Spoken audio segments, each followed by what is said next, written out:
You're sitting at your desk. You know it's time to go. You've said that to yourself over 1,000,000 times. But this time you know, for sure, is real. You're tired. You're just so very tired. Your parents pissed you off. Like school wasn't bad enough today. You go to get the rope, or the knife, or the gun, or just whatever you choose to use because you're that desperate to leave. You're ready. You think of it as some game. The first one dead is the first one who wins. No one's home. It's the perfect time. You're ready. If you don't do it now, you're just gonna look down on yourself even more forever. You're gonna hate yourself even more. No one knows. No one will know. Until later on. Instead of getting a paper and a pen, you get the video camera along with a chair. You're standing on the chair. You decide to go with the rope. You're gone instantly, and there'll be no noise.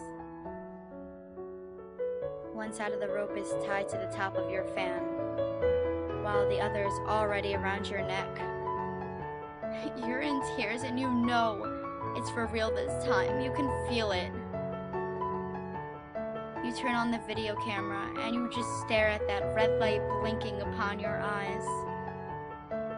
You start to mumble out a few words. Mom and Dad, I'm sorry. I don't know why I'm sorry, but I'm sorry. I just can't do this anymore. I don't even know who I am anymore. I've lost myself, and I seem to not be able to find my way back. Please don't blame yourself, please. I love you both. Please tell my siblings the same. Stay strong and stay safe. I'll see you all soon. You say sorry to your best friend because you know you won't be there for him anymore, especially when he needs you more than ever. You say sorry to everyone you can think of, even yourself. You're sorry for not being strong anymore. You're sorry for breaking down. You're sorry for putting them through so much pain in their life. You stare, once again, at that red light blinking upon your eyes. One foot is off the chair now, as you begin to mouth the word goodbye. You have the remote control to turn off the camera in your right hand. Your pointer finger on the off button already. You click that button, and as soon as you see that light go off, you go off. Both feet are now off the chair. That chair is on the floor. The room is filled with silence. You're dead. You're gone. There's no going back. Everything is over. You don't have to live in pain anymore. But everyone else will. What are your parents gonna think? What about your little brother or your little sister? What are they gonna do? You're gone. You're dead. There's no going back. You ended your life because the person you liked only thought of you as a friend? You ended your life because that one teacher was harder on you than anyone else in the class, because she knew that you were the only one that is going somewhere in life. Your parents are home now. They call your name, telling you that they're home, just like they normally do whenever they get home. But something's different. You don't answer. They don't hear your voice. They get worried. You always answer. They come upstairs thinking you're sleeping or showering. Your mom opens your bedroom door and screams at the top of her lungs. She instantly passes out. Your little sister hears her and comes up after her.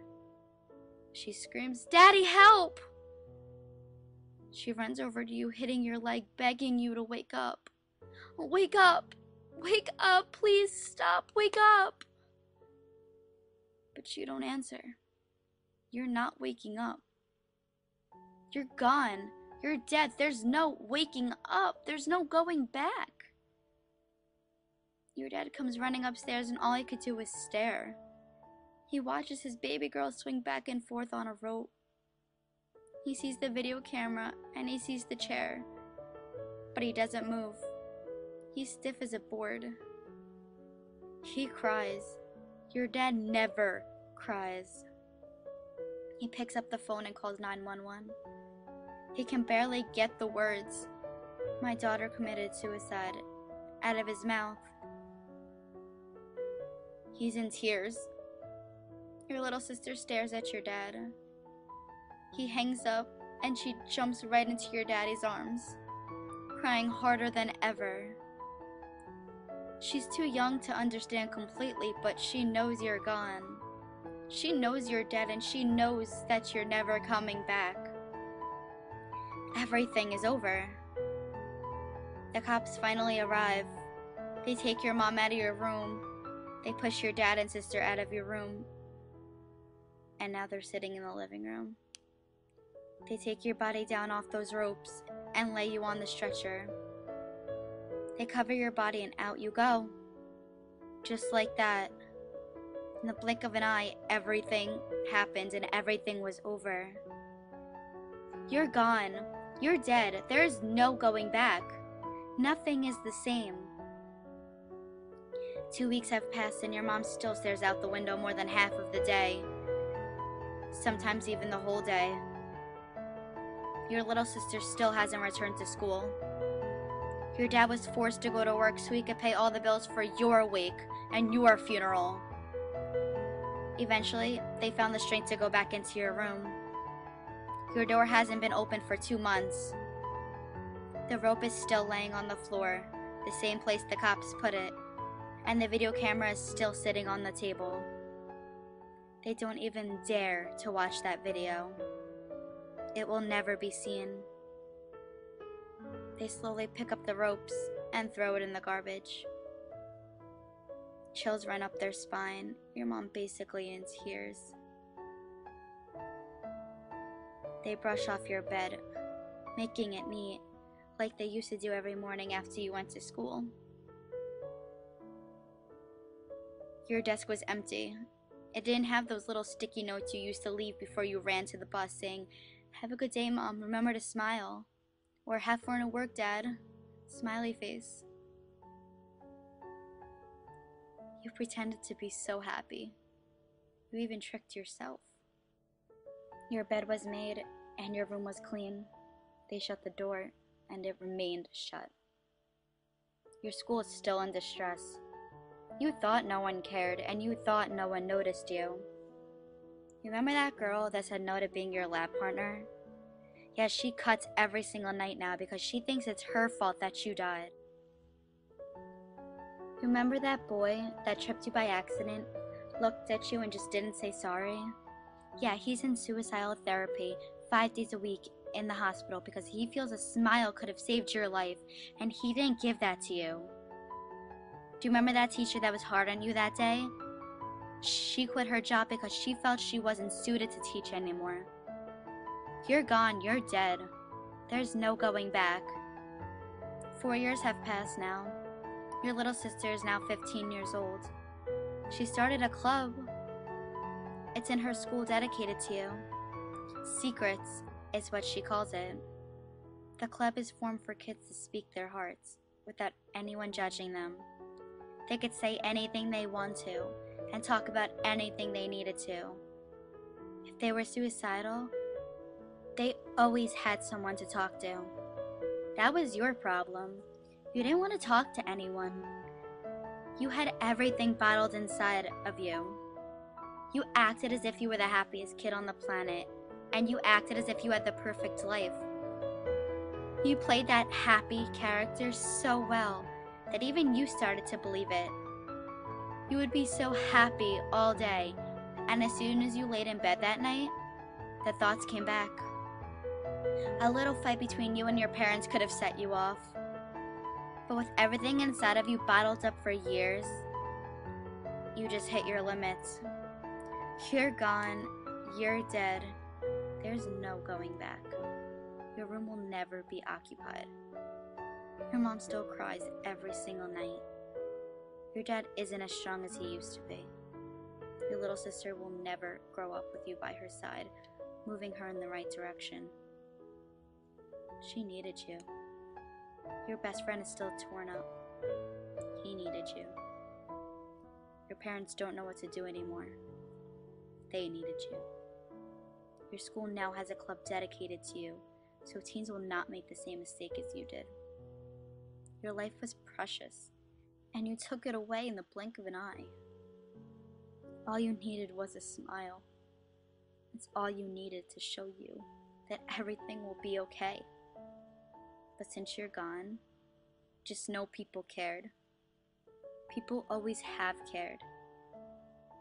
And people always will care. You were just way too upset to see that back then. You were just too caught up in the fact that you thought no one cared, when the truth was, more people cared about you than you ever thought they would. And you know what sucks?